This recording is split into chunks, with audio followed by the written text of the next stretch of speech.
Okay. The purpose for this training is that more and more we can't find operators and workers in the construction industry. So what we've done is to try to encourage the young people in high school to be interested in heavy equipment and construction. So back in the 1970s and 80s, we used to hire students from school in the summer. And in fact, there's 3 people in our company that's still with us 43 years later. So now that the laws have changed and we can't hire nobody below the age of 18, what happens is the young people from 17 to 14, which are ripe age to teach them the basics of heavy equipment, but they're not challenged.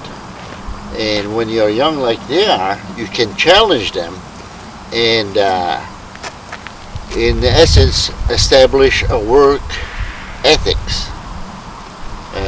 For instance, to show on time every morning, put your phones away and do the work at task. Okay? I think that these students could learn these traits and be very good workers for the future. Being so, when they're not challenged and they don't have anything to do, is they'll learn to play with their phones and video games and all of that.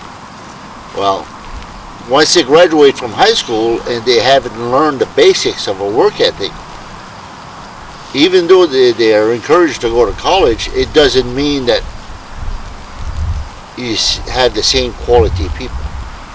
So if we can encourage these young students to venture into heavy equipment operation, the local technical school in Frenchville will start a heavy equipment operation school.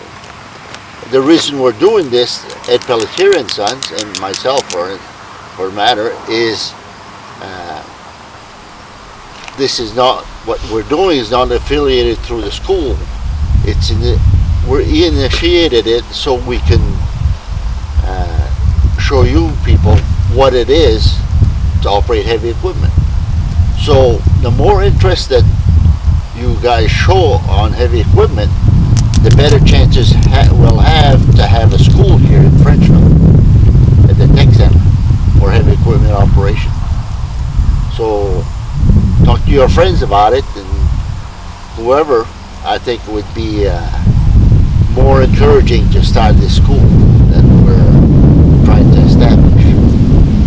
So safety is the #1 factor in learning on heavy equipment. You won't be jumping off of equipment. It's when you climb down the ladders, you're facing the ladder, 3 points of contact all the time. No running. If you're walking around equipment and somebody else is operating, make sure you have eye contact with that operator. You just don't assume that you can just walk behind somebody and they know you. They can see you, because sometimes their mind is somewhere else and they don't really see you until something happens. So safety is a big issue, because heavy equipment is very dangerous. But in the right state of mind and alert, it can be the best friend you have, I tell you. So this is why we're putting this together. Ed Pelletier and Sons this is our venture to try to encourage you. And if you can find friends that be interested in that, the more the merrier. So we're here to teach you the basics of operating different pieces of equipment. So you'll spend so much time in one piece, then move on to the other, and the other, until we're all done. How's that? Yeah, good. You all looking good and fluorescent this morning?